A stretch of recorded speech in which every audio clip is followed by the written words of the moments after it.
Bienvenidos a Reinos Sumergidos. En el ámbito de las religiones existe una figura que opera en sus márgenes, alguien que no pertenece al sacerdocio oficial, pero que conoce sus secretos sagrados, alguien que no niega la existencia del mundo espiritual, pero lo utiliza con un fin distinto del culto. En el vudú haitiano esa figura se llama Bokor.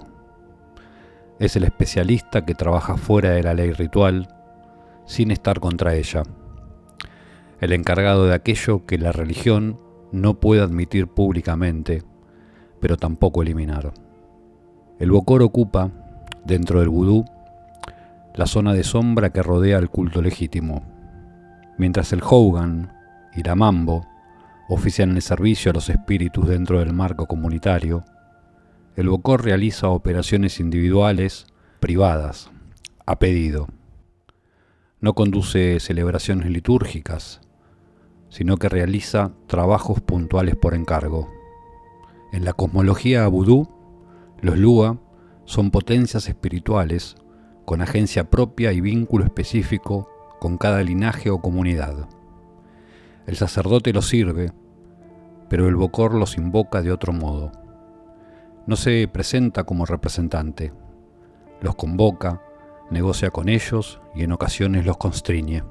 Su figura no aparece como anomalía pasajera del sistema, sino como una función estable que éste produce. Su existencia demuestra que toda religión, incluso la más comunitaria, está atravesada por demandas que exceden el rito público y buscan una vía paralela de eficacia. Por eso su figura está rodeada de ambivalencia.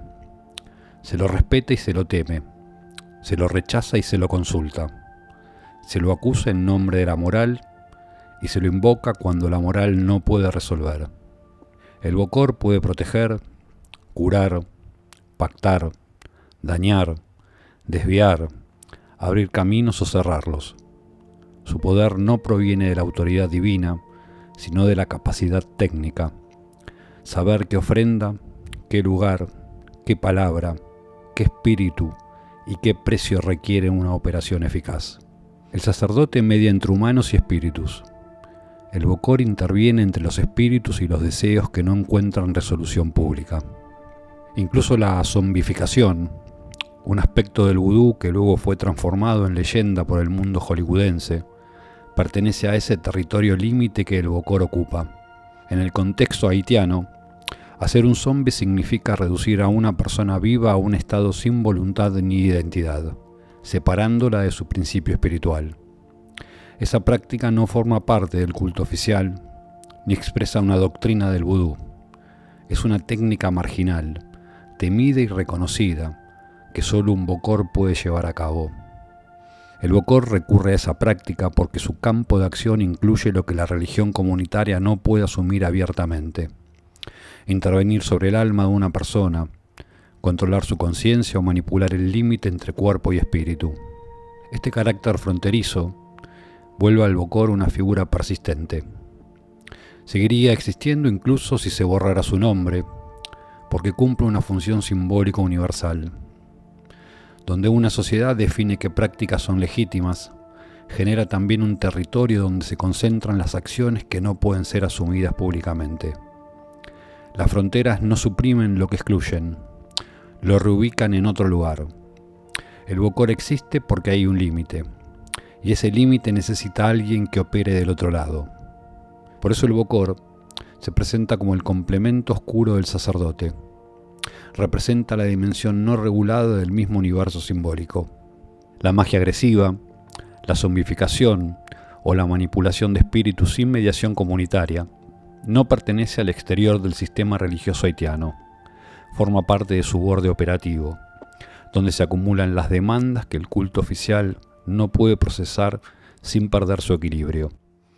El Bokor puede entenderse como la expresión particular de un símbolo que adopta forma estructural en toda organización humana. Un mecanismo antropológico que reaparece en contextos diversos. Un sistema está completo cuando reconoce también aquello que lo desborda.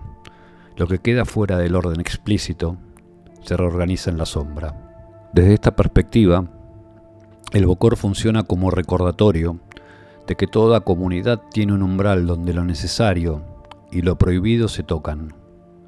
Su presencia complementa la religión en su dimensión más incómoda. Muestra que lo sagrado no es solo cuidado, protección y equilibrio, sino también tensión, ruptura y fuerzas que no aceptan domesticación.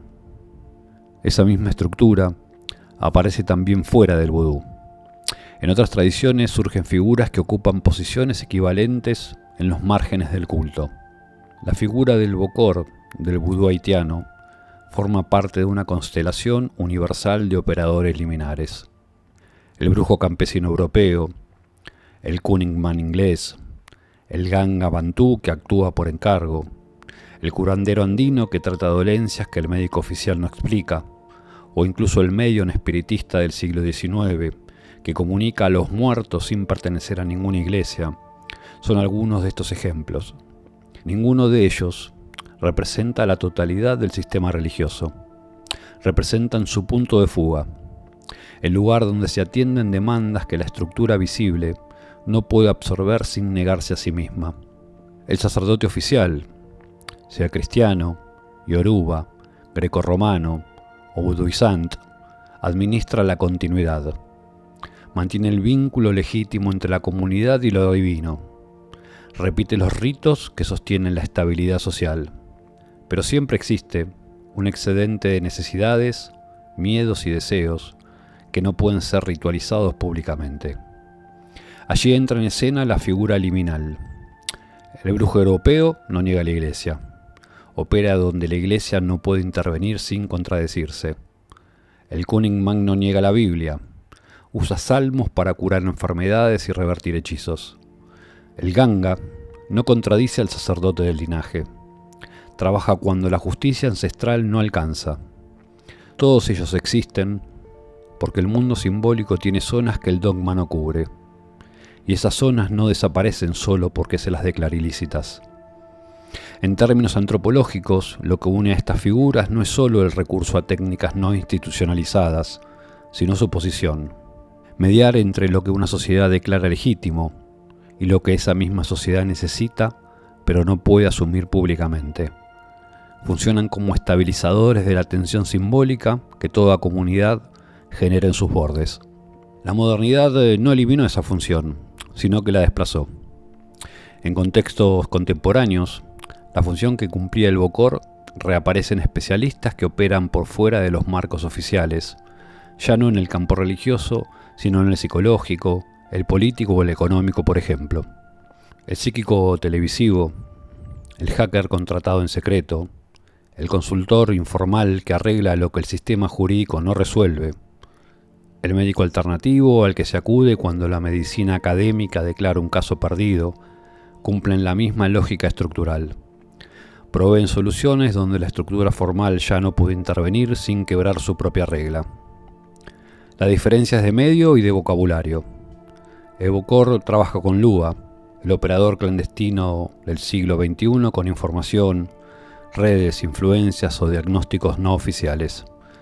Desde una perspectiva simbólica, estas figuras representan la sombra operacional del orden establecido. Encarnan la porción del sistema que se vuelve eficaz justamente en la zona donde no opera la vigilancia directa. Su existencia recuerda que no hay estructura humana que absorba la totalidad de lo real. Siempre hay un borde, y allí se acumulan los actos que la sociedad necesita, pero que no puede integrar sin volverse incoherente.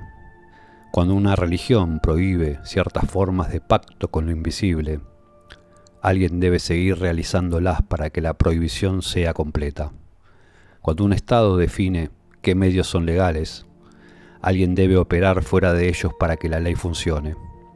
Incluso aquellos que el sistema reprime, necesita un agente que lo gestione. Así el sistema reafirma la coherencia de su propio funcionamiento. Más allá de su forma religiosa o secular, Esta persistencia señala un fundamento psíquico que permite comprender por qué la función liminar reaparece en distintos contextos. Mirado desde la psicología analítica, el Bokor encarna la parte del psiquismo colectivo que la conciencia colectiva no reconoce. Toda comunidad, igual que todo individuo, tiene una sombra. Cuando esa sombra no se integra, se desagrega de la totalidad y pervive en los límites, expulsada por la mirada escrutadora de los principios morales, como una expresión patológica o demoníaca.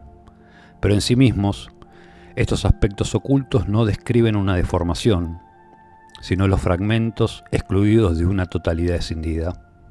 El yo religioso, ordenado, comunitario, regulado, no agota la vida espiritual. Manifiesta su polo complementario en el espacio donde se tramitan fuerzas ambiguas, deseos no ritualizables y operaciones que la ley no puede representar sin traicionarse. Esa es la ley arquetípica, tanto para individuos y comunidades.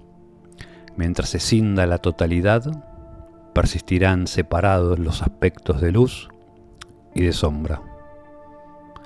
Llegamos al final. Les dejo esta frase de Cioran que capta el espíritu del episodio para que los acompañe hasta el próximo encuentro.